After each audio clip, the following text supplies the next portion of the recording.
परमेश्वर का हम धन्यवाद करते हैं सभी मसीह भाई बहनों को। जय मसीह की। मेरे प्यारों, आइए थोड़े समय के लिए प्रभु का वचन सुने।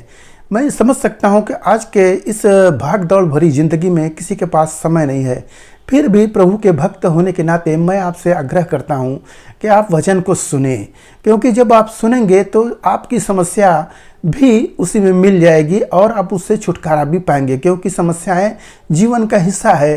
एक जाती है, दूसरी आती है, इस तरह से हमारा जीवन चल रहा है। यीशु मसीह में हम बने हैं, प्रभु का वचन ही हमें दृढ़ और मजबूत करता है। तो मेरे प्यारों, आज के इस वचन को सुन ले, क्या जाने प्रभु की दया हो और आप वचन सुनते सुनते भले चंगे हो जाए। तो मैं वचन को पढ़ता हूँ। यहाँ पर भजन संहिता 119 का 174। हे यहोवा, मैं तुझसे उद्धार पाने की अभिलाषा करता हूँ, मैं तेरी व्यवस्था से सुखी हूँ। हालेलुया। भक्त ये कह रहा है कि हे प्रभु, मुझे आपसे उद्धार पाने की अभिलाषा है। मेरे प्यारों, जब समस्याएं आती है तब लोग कलीसिया में आते हैं। बहुत से लोग ऐसे भी हैं कि दुख रहे या ना रहे, सुख रहे या ना रहे, जैसी भी स्थिति हो, हम प्रभु के भवन में अवश्य जाएंगे। होना चाहिए कि अगर हम भक्ति कर रहे हैं प्रभु की, तो हमें प्रभु के भवन में जाना चाहिए। तो यहाँ पर भक्त कह रहा है कि मैं प्रभु की उद्धार पाने की अभिलाषा करता हूँ और तेरी आज्ञाओं से, तेरे नियमों से मैं सुखी हूँ। मेरे प्यारों, प्रभु का नियम, प्रभु का विधि जीवन को बनाता है। और बिगड़े हुए हम सब थे, जब प्रभु में आते हैं तो प्रभु अपने वचनों से हमें शुद्ध करते हैं, पवित्र करते हैं। कहने को तो हम समझ रहे थे कि हमारे अंदर सही है, हम कोई पाप नहीं किए हैं, परंतु जब वचन सुनते हैं तो हमारा शर्म से आंखें झुक जाती है कि सचमुच जिस चीज़ को हम अच्छा समझकर पूज रहे थे वही तो घृणित है, वही तो पाप का काम है। और हम बहुत से ऐसे शब्दों को बोल रहे थे जो कि घृणित था। हालेलुया। प्रभु के वचन के द्वारा हम सब बन जाते हैं। मेरे प्यारों, प्रभु का वचन सुनना हमारे लिए, आपके लिए कितना जरूरी है। इस पवित्र बाइबल के आयतों को आप प्रतिदिन पढ़ें और वचन भी सुने।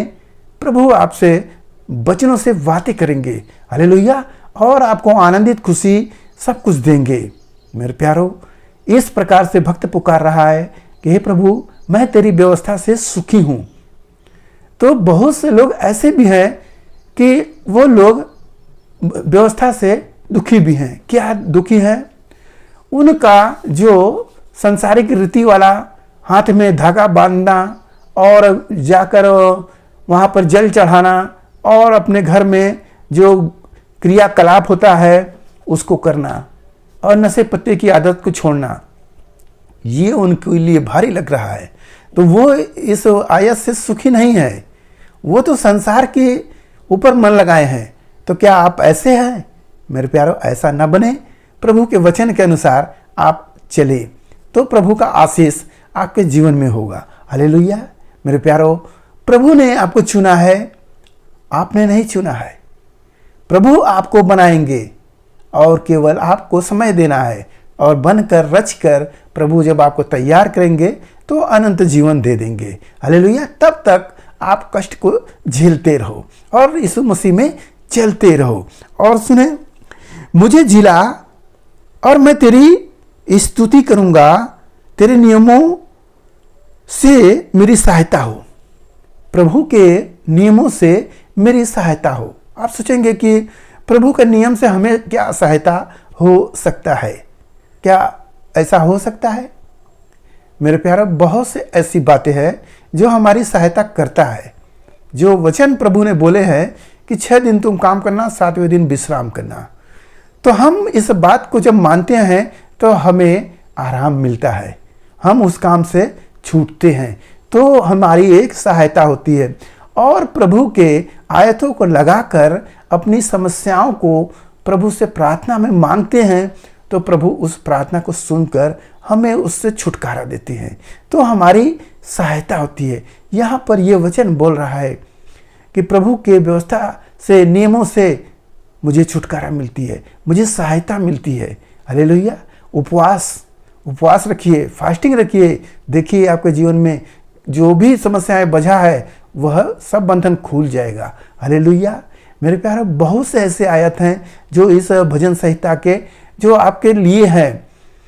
प्रभु ने आपको ये सब चीज़ें गिफ्ट में दी है। इसको अध्ययन करो, इसको नित्य पढ़ा करो, रोज की रोटी समझ के इसको खाया करो।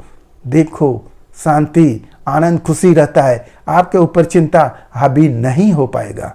हालेलुया। और क्या है, सुने, मैं खोई हुई भेड़ के समान भटका हूं, तू अपने दास को ढूंढ ले, क्योंकि मैं तेरी आज्ञाओं को भूल नहीं गया। हालेलुया। भक्ति ये कह रहा है कि हे प्रभु, मैं भेड़ के नहीं भटक गया हूं, परंतु तेरी जो नियम है उस नियम को मैं भूला ना हूं। हे प्रभु, तू मुझे ढूंढ ले। मेरे प्यारों, देखते हैं बहुत से लोग ऐसे परेशानियां आ जाती है और वो भटक जाते हैं, शैतानी अंधकार के शक्तियों में चले जाते हैं, सोचते हैं कि वहाँ से मेरा कल्याण हो जाएगा, और जब वो चले जाते हैं तो वहाँ कोई छुटकारा नहीं, फिर वो लौटते हैं। तो यहाँ पर यही वचन बोला जा रहा है कि हे प्रभु, तुम मुझे ढूंढ ले, मैं भटकी हुई भेड़ के समान हूँ, परंतु तेरी मैं विधियों को नहीं भूला हूँ, तेरी आज्ञाओं को नहीं भूला हूँ। हालेलुया। मेरे प्यारों, जो वचन आपको मिल चुका है उस वचन को आप पूरे जीवन में नहीं भूल सकते हैं। धन संपत्ति, लड़के बच्चे सबको भूल सकते हैं, परंतु यह वचन आप नहीं भूल सकते हैं। आपके लिए यह एक वरदान है। प्रभु यीशु मसीह का यह वचन है, आपके लिए है। हालेलुया। जीवन को बदलने वाला वचन है। बार बार ये आपके जहन में आएगा, आपके मन में आएगा, तो यही तो मन फिराता है। जैसे यशायाह नबी बोले कि आंखों से देखा और कानों से सुना और मन से बुझा और मन को फिराया और हम चंगे हो गए। हालेलुया। तो वचन ही है जो हमें चंगा करता है। हालेलुया। और हमें बनाता भी है। मेरे प्यारों, आज के इस वचन से जो कुछ मिला उस पर ध्यान करें, प्रभु आपको आशीष देंगे। आइए अपनी प्रार्थना करें। मान परमेश्वर, माँ का धन्यवाद करते हैं मिश्रा, आज के दिन प्रभु जो ये वचन मिला, जितने सुने प्रभु उन्हें आशीष मिले, उनके घर परिवार में सुख शांति बनी रहे, सभी लोग भले चंगे रहे। धन्यवाद करते हो, प्रार्थना यीशु मसीह के नाम में, आमीन।